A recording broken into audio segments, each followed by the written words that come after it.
Hello and welcome to Movies, Films, and Flicks. I am Mark Hoffmeyer, and joining me is David Cross. How you doing? Ghost. And Megan Hoffmeyer. Oh, I was going to say Ghost, voiced by Megan Hoffmeyer. So you're going to do the entire episode with just Ghost staring at the screen and voicing him. It's fine with me, but I don't think he would like it. Oh, wow. I will, it's weird or...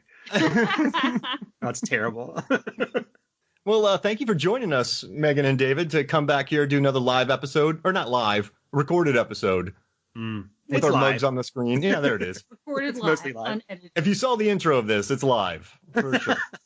So we had a lot of fun with our Fast and Furious draft, where we barbecued. And then we had fun with our Marvel Cinematic Universe draft. So we figured, actually you figured, David, that we should do a Blumhouse horror draft. So, I mean, what is it about Blumhouse you love, and why did you kind of pitch that idea? Yeah, so I guess the first thing I should say is that I'm a big horror fan, and I've been a horror fan since I was a little kid. I was watching movies that I should not have watched at like 9, 10, and 11. To give you an example, I saw Freddy's Dead in the theater when I guess I would have been 10 years old at that point. Wow. Yeah, way too much. So I love horror movies, and what I love about Blumhouse is that they're very I think they're inventive and then very focused, right? Yes. So like you're watching something and like it's only this, and you typically get too out there. And then there's a cadence to them. Like you're going to get 2 or 3 a year. So like if one's not that great, you know that there's going to be another one coming up that could be amazing. And then I just like the way they think about film in general as well. It's like make a $6-7 million movie. And that's it. like you don't need to make a giant $300 million movie. They're just smaller. They know what they are. And I really appreciate that. Yeah, those are all really good points. I'm not a huge horror genre fan, but there's something about these movies that appeals to me. And I think that's a lot of it. I love it. Make 10 a year, right? $5 million each. Let's say 3 of them get released to theaters. One of them makes $100 million and they're set. I mean, it's such a great business model. And I did, and we've been going on a tear last night. Oh yeah. And so it's October. It's the month for that kind of stuff. Last night, oh gosh, we watched Truth or Dare to catch up on this. We watched Black Christmas, and now we're watching Black Box. We watched Upgrade. And then Nocturne. Oh yeah, and we watched so we've gone through 5 in the last 2 days. Oh wow. Well, we haven't finished Black Box yet, so we're not. Yeah, 4.5. 4.5. About Yeah. 2/3. I went through Oculus this morning, starting at like 8:30 a.m. So nothing like coffee and scares. And then last night I did Hush, and I put it on super late because I was like my partner Sarah. I was like, you got to go to bed because I'm watching a scary movie that I don't think you'll like. So I was up really late with it. Hush is so good. Yeah, It's amazing. That's on the Movies, Films, and Flicks podcast. I think we talked about that in 2015. We've been like Flanagan's been just his rise. I mean, he did Ouija Origin of Evil. It's good, and it's one of these movies. I mean, there's a decent amount of good and bad in these, I would say. Yeah, I was looking at not IMDb, but Rotten Tomatoes top Blumhouse movies, and Ouija or Ouija, depends on how you want to pronounce it, is in the top, I think, 5 or 6 best reviewed movies for Blumhouse. It's good. But most of them are Mike Flanagan's in 6 of the top 10. He's just out here it should be the house that Flanagan built. Yeah, for sure. Yeah. I mean, it kicked off in 2009 with Paranormal Activity, and then we had Insidious in 2011, The Purge, Conjuring. I mean, they built this on the back of really great sweaters. Patrick Wilson's cardigan. I knew that was coming. Ethan Hawke sweater and Sinister. But yeah, I mean, it's a good business model. And when you're bringing in Patrick Wilson and Rose Byrne in a $1.5 million movie directed by James Wan, and written by Lee Wannell, who went on to do Upgrade and The Invisible Man. I mean, it started with there's a pretty good pedigree to these movies. And so today we wanted to celebrate Blumhouse. You say tomato, I say, oh, never mind. I was going to say a swear word on this, but it's live. You say tomato, I say tomato? Yeah. Someone had a shirt that said, I say tomato. Wait, you say tomato, I say like F you. And so it's a shirt that always just made me laugh. And so what we're going to do today is to honor these movies we're gonna pick 5 characters from a Blumhouse horror movie. So we're gonna get funky like our other picks, celebrate these movies, and just have a good time. I'm looking forward to this, and I'm glad you brought this up, David, because we were forced to watch Black Christmas last night, and I mean the critics dunked on it big time. Audiences hate it. They act like it's one of the most new, like, radioactive movies ever made, but it's good and it has something to say. And I think if it was released now, it would be a lot more appreciated, I would say, because it's good. It's got good shots, very thoughtful composition where, you know, they make the space look richer than it probably was. I don't know what the budget was. Yeah. But it looks more expensive than it is. There's a lot of perspective on that big, nice campus. There's a lot of stuff that's darkly funny that they're really just poking at things, but I think that people took it seriously. Yeah, people just got so angry about it. Yeah, that's a remake, right? Of the remake of a remake. The remake of a remake? Yeah, because there's Black Christmas, and then they did a Black Christmas with Lacey Chabert and Michelle Trachtenberg. And Mary Elizabeth Winstead, and then they did this one. But I mean, if you think of what I think a lot of people miss, and I know we're going to get into the draft soon here, but I just want to tell everybody about this. And the first Black Christmas, made in the 70s, dealt with abortion and different issues. It really was quite progressive and violent at the time, but it had something to say. It had different types of characters, and so the one that came out in the 2000s was just a brightly colored, not good sandwich. I was going to say another word. And then this one that came out had something to say. I felt like it was progressive. It was good. And so I dig it. The casts they work really well together. They've got nice relationships, and I mean, they've got a good chemistry considering how many women are in the movie. Imogen Poots. Can't go wrong with her. She has chemistry with everybody. It's just it's true. She could have been she needs to be in the remake of Castaway. She's the best.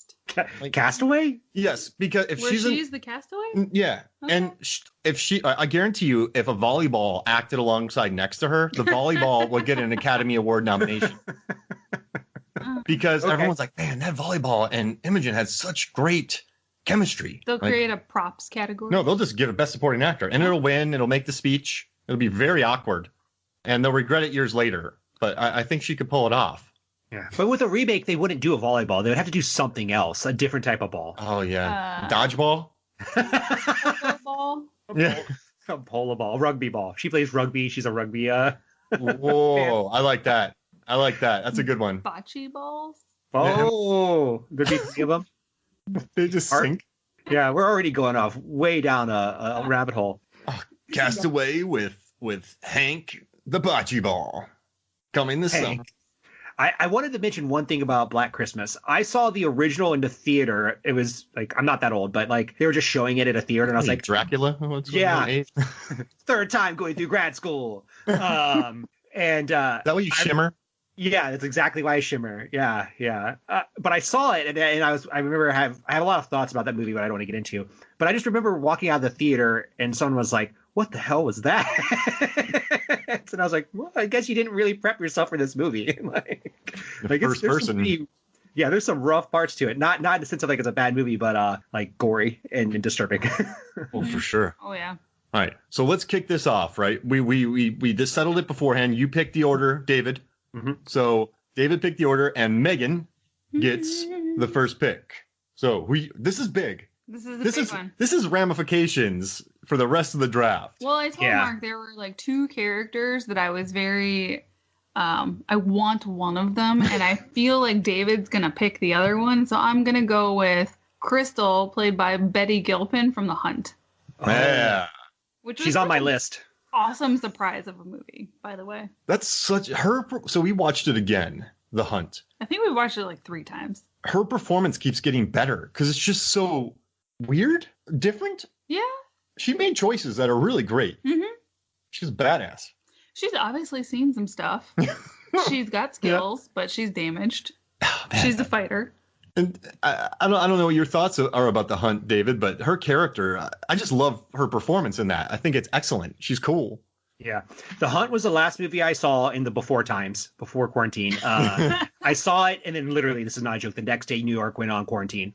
I was one of 2 people in the theater. I have I have mixed feelings about The Hunt, to be frank, but I really like her character and the actress in that film. She's by far the strongest part of it.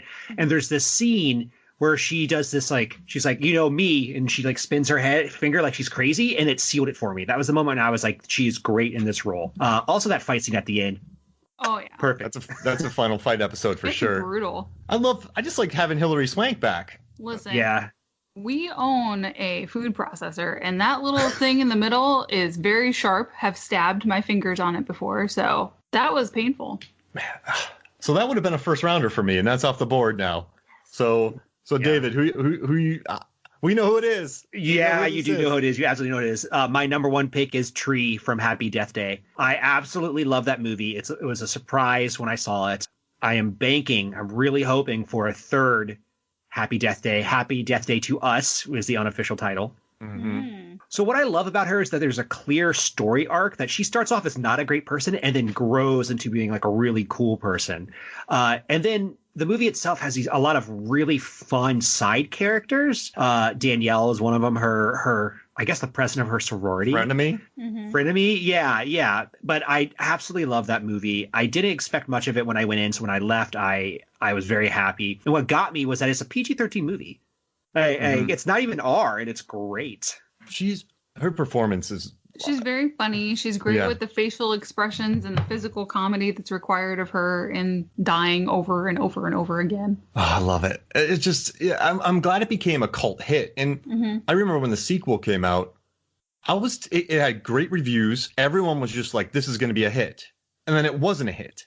And it's just, I don't know why the second one didn't take off. It's a weird, I don't understand it.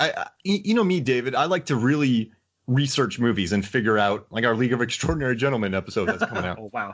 I love to look into movies and understand why they might have not done as well. But I don't know why this didn't pull in 50 million, 60 million, 70 million domestic and another same international. Like this should have been a slam dunk and we could have had the trilogy. It's an odd thing. I don't get it. Did we see it in the theater? Yeah. Yeah. My thoughts on that is that the second one, it has a lot more going on and it's not as streamlined as the first one. Mm-hmm. And they were trying something new because it's a different genre. It's basically sci-fi. Yeah. But I really appreciated that. You know, I was like, this is different and I like it. It still has the elements I want to see. But again, like if they do the third one, I'm going to be in line. I'm going to go see it. Maybe I'll risk the Rona to do it. But I love those. I love that series. So since we've established that you're an immortal, what did you think about A Trip to the Moon when you watch it back in the day in France? Yeah. This is just a deep fake AI rendering of David because cameras can't see him. Yeah. So we're using some high-tech technology here. It's some Invisible Man stuff. Oh, God. Yeah, you know, when I saw it, I was just like, I wish I was there. Like, that's sort of my dream, you know, this deep fake. I wish I was an actor. I wish I could be on camera, but cameras can't pick me up. So you get this. Yeah. Maybe one day a millionaire will have commercial flights there. Yeah. Could take a flight. You think vampires would ever be like ventriloquists so they could be in actors? Because that's the only way. They could still hear their voice, so you'd be like on TV. Well, they could be, a puppeteer. Yeah, exactly. Voice actors too. They could do animation. I want to eat your cereal. All right. Now, I get to make my pick. And I'm extremely happy. Two. I think, two. Oh, goodness. So my first one is Elise from all four Insidious films, Lin Shaye. And what I love about the Insidious films is that, and I'm stealing from you, Megan, that they go to a house, they find out the house is haunted, and they're like, we're out, we're gone. And then they move to another house, and then they're like, it follows you. It's not, you can't, like, so I just love, though, that their house is haunted, we're out, we're gone. And what I like about Elise is she's not doing it for money. She's not doing it for acclaim. She doesn't have a selfish, this isn't the Frighteners where she's tricking people for money.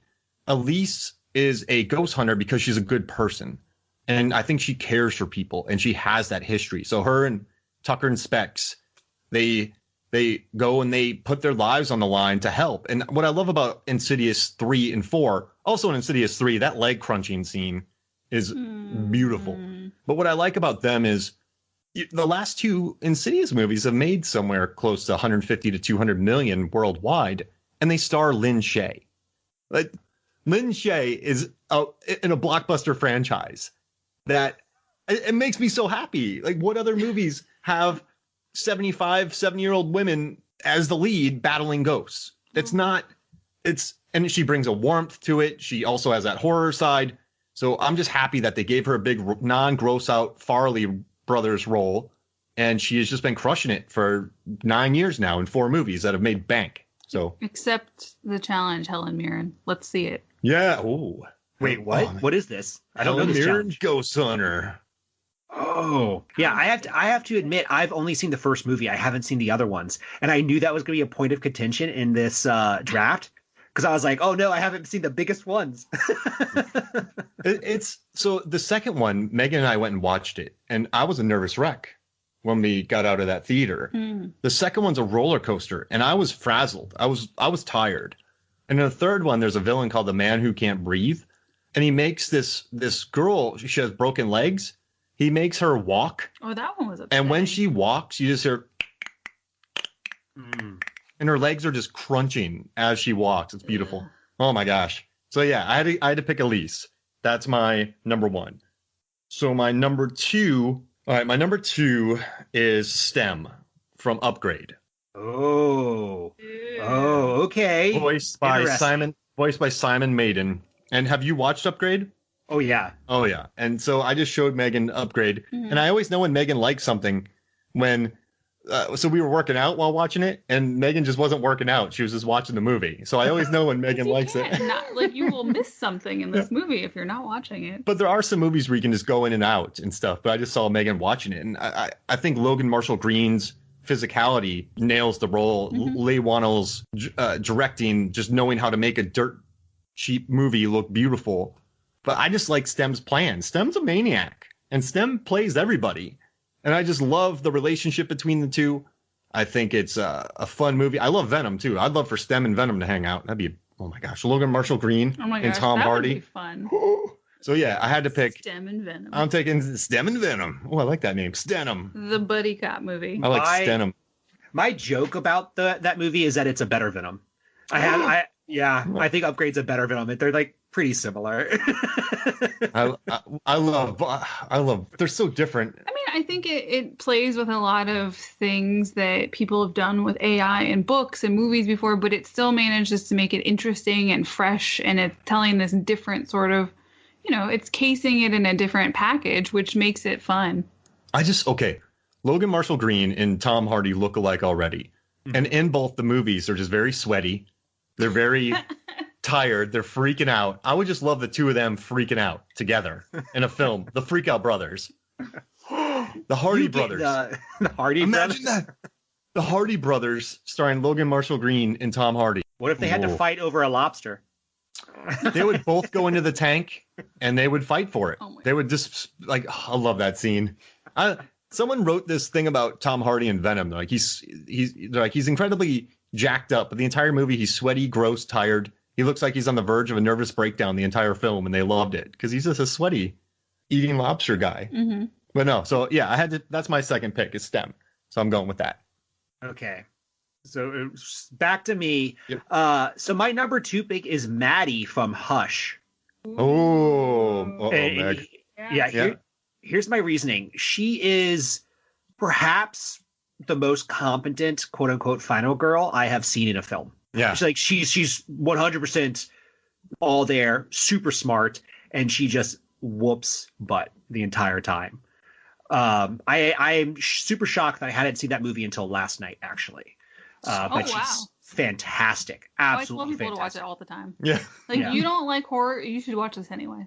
Yeah, it's great. There's all the misdirection she does really, really got me excited. And I mean, it's horror, but is it also a thriller? Is it maybe a little bit of a thriller? I think it's maybe a little bit of a thriller. Horror thriller? Because there's a masked killer. Well, somewhat. He's only masked for a little bit. That's what I kind of love. Yeah, and you don't know his motivation. You never find his motivation out, which is also pretty interesting. Yeah, he just shows up. Yeah, it's one of those movies where they don't really explain, because you know how sometimes people get caught up after a movie asking all of the questions. Well, what was this motivation, and where did that come from, and who cares? It's a movie that doesn't care about those questions, and it's just simple. My stepdad was evil. Yeah, there you go. Done. Made fun of me in 5th grade. None of that. You did me wrong. Yeah. Like in my head canon, I was like, this is one of the 4 people she tried to date on her app, but I know that's not possible. But still, it's like in my head, I still said, yeah, this is what's going on. That's a great pick. I mean, yeah, that's a great pick. That's a good character. We've loved Hush for so long. Mm-hmm. Yeah, anytime. So because everyone's talking about Haunting of Bly Manor right now, which we haven't finished yet, so no spoilers. But the first season, Haunting of Hill House, with her in it, Katie Siegel, who's married to Mike Flanagan, the director of both show and movie. Anytime someone brings up Haunting, I'm like, you gotta watch Hush. Mm-hmm. You need it in your life. Yeah, it's so good. It's a good. And when she hurts her hand, that scene where her hands get jacked. Oh, so good. Yeah. Good pick.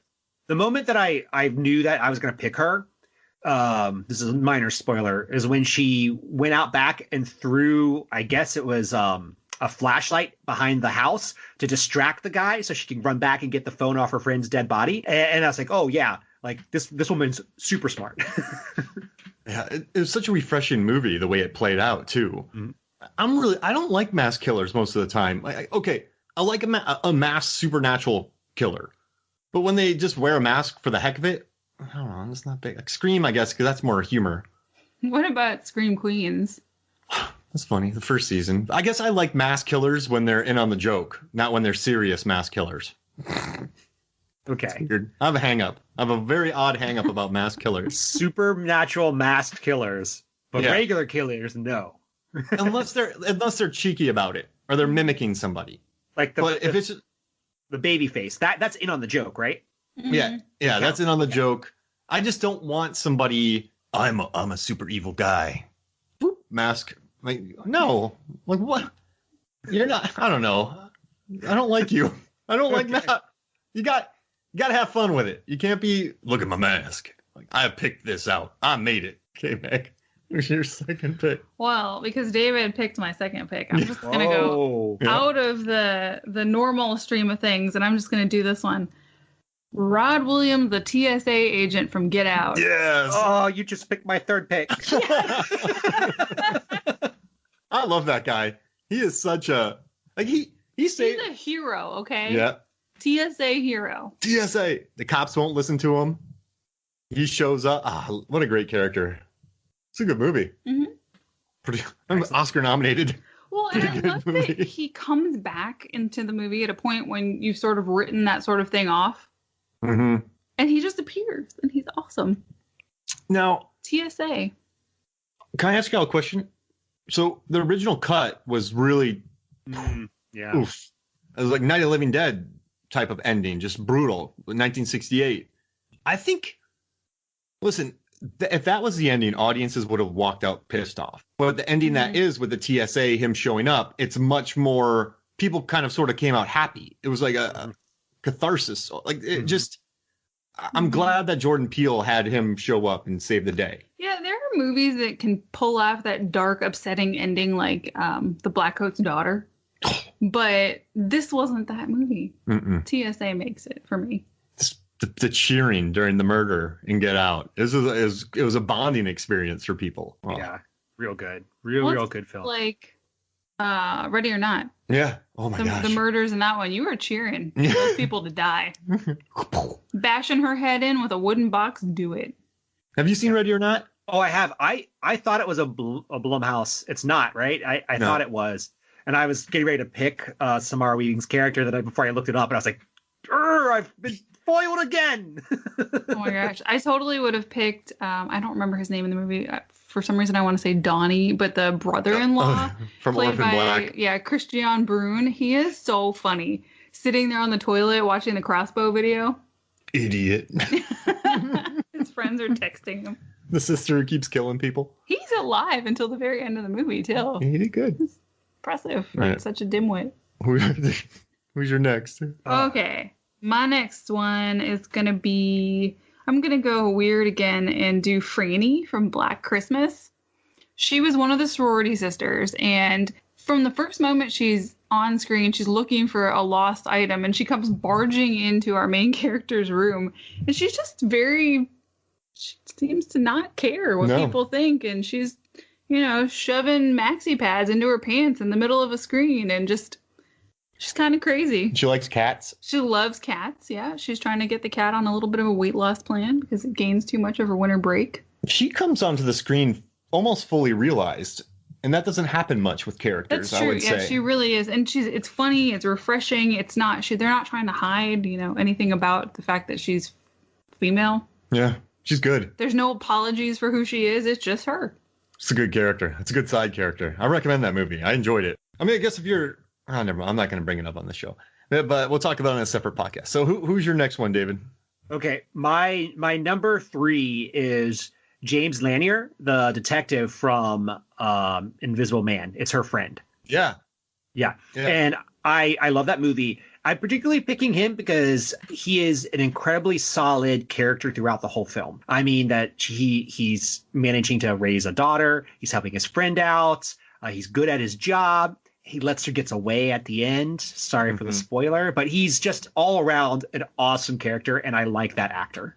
Yeah, Aldous Hodge. He's going to be in the Black Adam film, maybe Shazam 2 with Dwayne Johnson. He's going to be in there, so he's going to be a DCEU character very soon. So hopefully he'll finally get the exposure he deserves, because I mean he's a good actor. Are you and implying that Leverage wasn't widely watched? People love Leverage. They used to be on one of the downstairs break room TVs when we were back at the office. I would walk in and Leverage would be on. Like, what is Timothy Hutton doing on our work screen? In so many movies, it gets annoying when people just don't believe the person. Oh, come on. It's nice that he was supportive in that. I mean, it went a little far with a couple instances, but it's understandable. So it's just nice to have that presence and not just that character you hate who's like, I don't believe you. Like, who's this person? I don't believe you. He's Phil from the gas station in where are they in the hunt? Arkansas? Oh yeah. Good hallway fight in Invisible Man. Oh yeah. Yeah. Really brutal. I definitely looked away. I like the shots, how you did a side by side for me of Upgrade versus that hallway fight. Yeah. I showed Megan it's Lee Wannell really upgraded. Oh, and it's the same cinematographer too. And so upgraded. Oh my gosh. No, the hallway fight, if you watch the hallway fight from Invisible Man and the kitchen fight from Upgrade, pretty similar fight, just with more money and less faces getting ripped in half. That was so gross. Yeah. And the thing with Upgrade, I was having more fun watching that fight, but I was more invested in the Invisible Man fight. It was more brutal. Like watching it, I was like, oh, these guys don't deserve this. Yeah. Stop hurting these guys. Yeah, there's much more mass casualty in that one. Oh, I love the exploding heads in Upgrade too. Oh my gosh. All right. So am I up? Yeah. Oh no. Okay. I have a pretty, oh man. Okay. Can I do a duo? They're a pair. They're a pair. It's up to you. Huh. Is that, can I do that or no? Is that allowed? Oh, I think that's okay. Okay. So I'm going to go with Vicky and Julian from Halloween. The really nice babysitter. Not the duo I thought you were going to. And Julian, the boy that she's watching in Halloween. I like their dynamic. I don't like Halloween. I don't like the 2018 movie. It's okay, I guess, but I'm not too into it. I really like the Vicky the most. Let's see. Vicky and Julian. I like the kid a lot. I think he was a really interesting find from David Gordon Green and Danny McBride. I liked how she tucks him in. She's the only person I really like in that movie, and she gets murdered. Yeah. But I like Julian. He's a good kid. I don't know. That's my pair, and I kind of wanted to talk about Halloween because it was such a smashing success. But that's the only part I liked. I liked Vicky and I liked Julian. They're my favorites in that movie. I don't know if you remember them though. I do. Vicky's boyfriend Dave was there, and Julian was like, "Don't go in there, you'll get killed," and he did it anyway. Yeah. He was my number 7 pick. I love Julian. Isn't he he's a cool kid. Yeah, he is. He stole the movie. And I'm telling you, the chemistry the two had in their scenes, Vicky and Julian, in 3 minutes is far outweighs any. I don't know. They were able to capture something, and I liked them. I felt nothing during that movie, but when Julian lives, but then when Vicky, I don't know, I just felt so bad for her. She seemed nice, and she was nice, and she liked Julian. Just good people. So that's mine. And then let's see, I got one more. Yep. Okay. This one's gonna be okay. I already picked Insidious, so I'm not going to go with another Insidious character that's scared the living daylights out of me. So y'all have gone weird. Mm-hmm. So I'm going to take Penelope, played by Sophie Taylor Ali in Truth or Dare. Have you watched Truth or Dare? I haven't. I know nothing about Truth or Dare. So this girl. There's nothing about her character except for the fact that she drinks a lot of vodka during the day. She's a day drinker. Well, there was the mojito scene. Oh, yeah, and mojitos. She has a terrible boyfriend. But I just like in this really not great movie, Truth or Dare, how drama-free her character was. She just gets drunk, and then she sacrifices herself to save her friend. Mm-hmm. So Lucy Hale. So there's not much to the character. She just day drinks, and she sacrifices herself. But I don't know. When everyone else is so bratty in that movie and angsty, you appreciate the day drinking college student. Yeah, not a lot of likable characters in that movie. I want that to be on the review. What a mean ending, too. Oh, my God. Yeah, that was a funky. But no, I liked her. I thought she was, I don't know, she was at least drama-free. Give her some vodka. Send her off. Great day. Well, and the fun thing about her is you think at one point she's saved, and then very shortly after, she's murdered. Oh, yeah.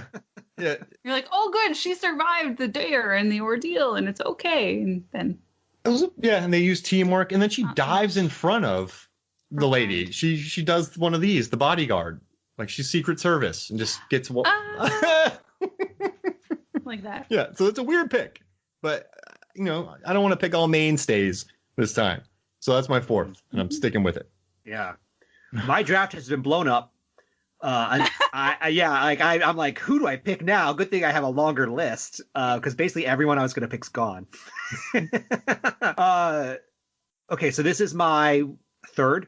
Yep.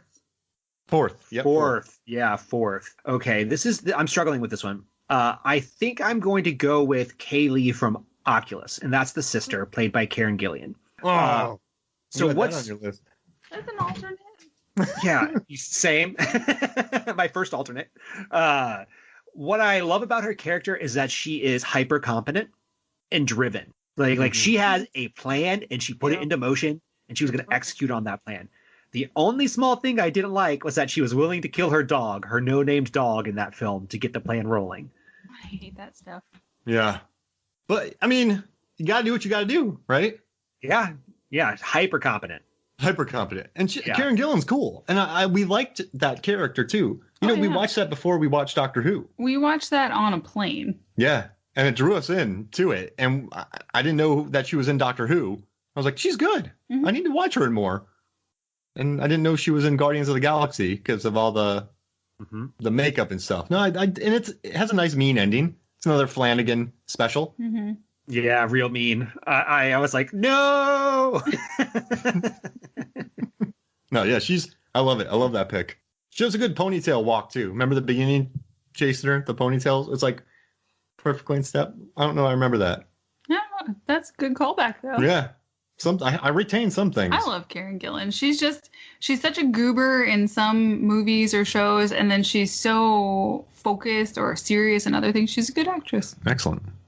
Who you got next? Okay. You're going to finish up your picks. No, man. I'm okay. I'm going to go with Brax Weaver from Fantasy Island. One of a duo of two brothers.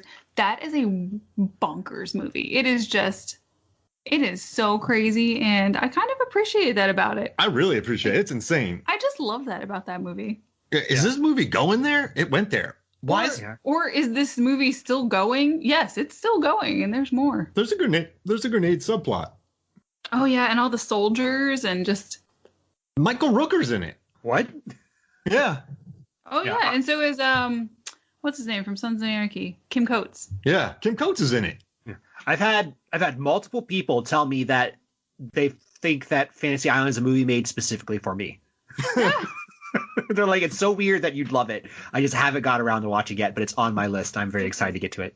So weird. I will not give you spoilers about Brax, but he is just, all of the characters are kind of neat at some point. They are one thing, but then maybe they're not that thing as you get further into the movie, and there's so much more story there, and he's really funny.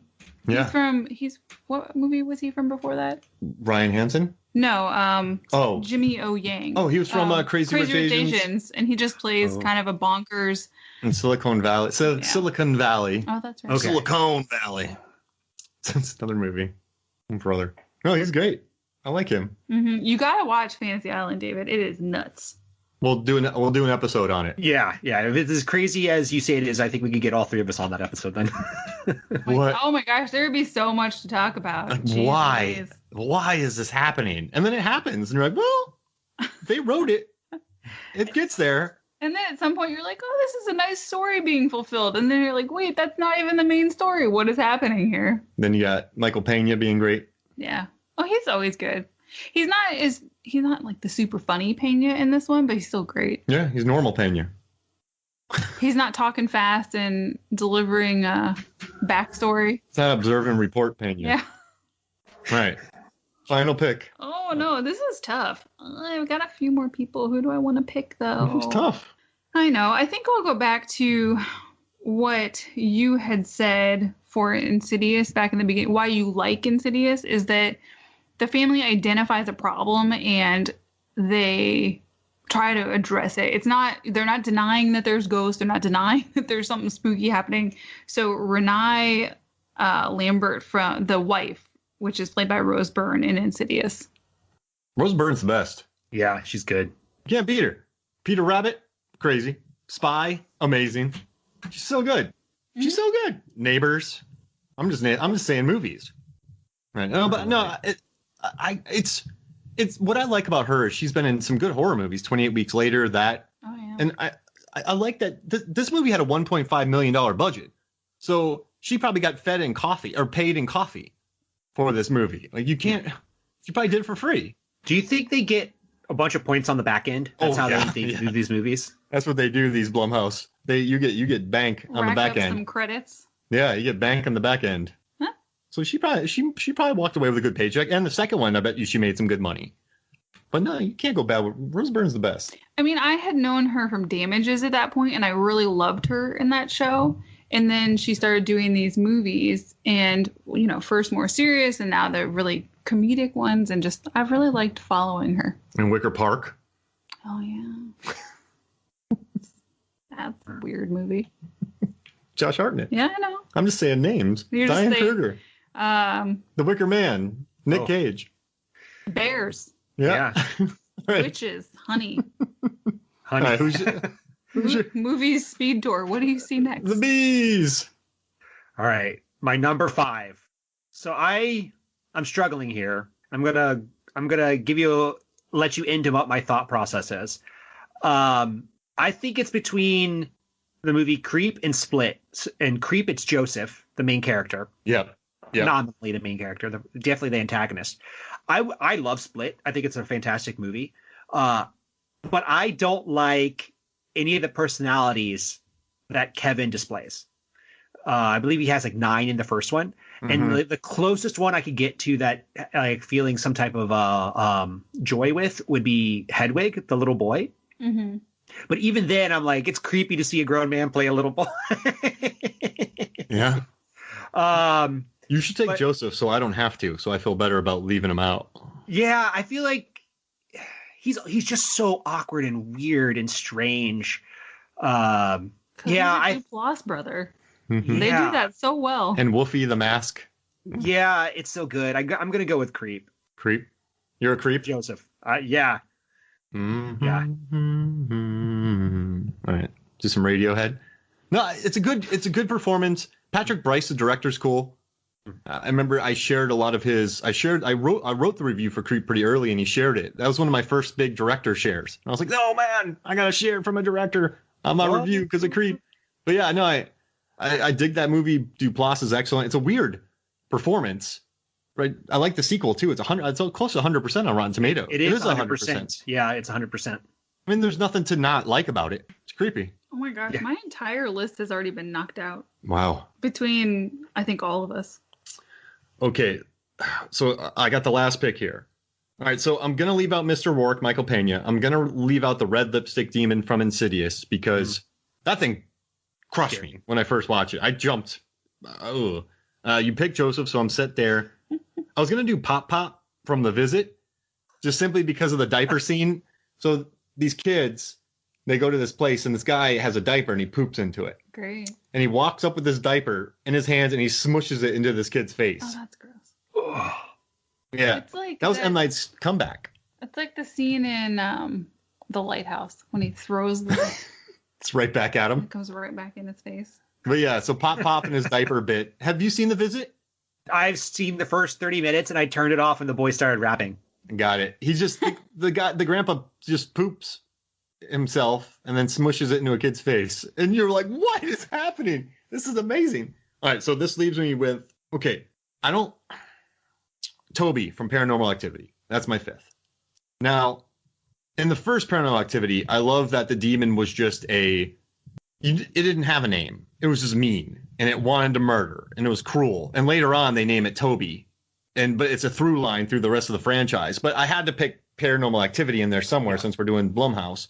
So I'm taking Toby because just the first movie, because that thing was nightmare fuel in the first one. I mean, just the stepping with the baking powder or soda, whatever powder is down there, and just leaving stuff in the attic and dragging away, and just Toby's mean. Toby was mean, but once you learn more about it, you're like, ugh. But I'm picking Toby, so that's mine. That's my final one, and I'm sticking to it. Toby from Paranormal Activity. All right, locked. You shouldn't name evil monsters Toby. No, not at all. Kevin. It's like Kevin the monster. It should be called like Demorgan Gorgon or Demorgan or Demon Face. Beezle Schmab. Yeah. Beezle Schmab? Beezle Schmab. So hard to pronounce. Like, it's Beezle Schmab is killing me. Brankus. I like Krankus. Exactly. I do like Beezle Schmab. Like that's the like non-committal. No yeah, is that Beezle Schmab? Yeah, it's just Krampus or Kicker. But Kicker. But Toby. Saw Blade. It's two of them. That's a lot. But yeah, once you name it Toby, you're kind of shooting yourself in the foot. But I got to go with Toby because that's what made Blumhouse. So I know we've left out a lot of stuff. I mean, we've left out the Unfriended characters. I like Unfriended. Unfriended Dark Web hit me hard. Do you want to pick like one more really weird one? I would say do honorable mentions. Like ones that didn't pick. Honorable mentions. So I just shot out all mine. I do want to give props to Ethan Hawke's sweater in Sinister. And that the creature in Sinister's Beowbug or something weird. It's an evil name. Mm-hmm. It's not Toby. Right? It's not BR Schmar. Wait, what is that? I don't even. I love that name. I just took a Swedish accent to it. You're gonna have to listen to the recording again to get that performance. So, yeah, I already got mine out. So, yeah, honorable mentions. My honorable mention, I think the top one on my list is the cupcake from Happy Death Day because oh wow, over and over, you don't realize that cupcake is a killer at first, but it is. That cupcake's a killer. I like it. Yeah, I have a couple. So I thought someone would pick Danielle from Happy Death Day because she is. Thought about it. She's hilarious. Yeah, she's great. Funny. I just didn't want her on my team because she's such a jerk. Yeah, I kind of love Nick from Happy Death Day as well. That scene where he's dancing in his room because he's so oblivious and it's goofy and weird, and you're like, this 20-year-old guy thinks this is cool. This is amazing. And then I have one. It's not weird, and I didn't pick her because I didn't know how to actually talk very succinctly about her. Is Lola / the doppelganger from Cam? Oh yeah, it's like the monster. Yeah, I don't. Yeah. It doesn't have a name. It's just whatever, just Lola. I love that movie, and I think it's fantastic, and it doesn't get enough press. Yeah, it's good. That's a good pull right there. I like that. My other one was Ike Barinholtz or Staten Island from The Hunt because, I mean, I just love seeing him in anything. We watched him on Mindy because we used to love. I've read 2 of her autobiographies and they're hilarious. But he's just so funny and he brings this weirdness to stuff. We also have another Mindy alum on there, Duplass. Oh, you have 17 Guns? Yeah. Mark Webber's really good in 13 Sins. I don't know if y'all have watched that. No, I haven't. Oh, got it. Well, but I mean, listen, well, going through all these movies, I mean, it's just been, we've left out a lot of the films. Oh, yeah. But I think we really covered the bases for them, the good, the bad, and the ugly of Blumhouse. I mean, Truth or Dare I pick from. Jeez Louise. It's a max on my list. I mean, we mentioned everything. If we had more people here, I would have been in trouble. Yeah. I would have been probably missing people. Well, I think we all got our number 1 picks, I would say. Mm-hmm. I did. Yeah. Yeah. I did. I'm happy with mine. No one actually picked any of mine. Is that bad? Oh, no, you picked Joseph. I didn't have to go off list for anything, so that's good. Yeah. You didn't have to go to the boy next door and take J-Lo. Yeah. Oh, boy. What I like is that no one picked a heavy hitter like Michael Myers or The Shape. I was like, you could have picked that, and if you were putting this up to vote, like automatically going to get 60% of the vote. Mm-hmm. Or not like Mr. Glass or... Yeah. Julian's way better than Michael Myers. Yeah, he really is. Yeah. Even the other boy, the boy he murders is better. I just got to dance. Dad, I love going on these things with you, but I just got to express myself. And then he gets murdered by Michael Myers. Well, as you do. I should have picked the dummies in Laurie Strode's home. The knife. That she would like to pick the knife. Knife. But she carries up these dummies into her 2nd story home. And then Michael Myers hides in there. Like, you've been protecting yourself of the boogeyman. And you go and you put human beings with white faces in your home. It's not human beings. What's the word? Mannequins. Yeah. You put mannequins in your home with white faces that match his mask. It's not the best idea, Lori. I don't know.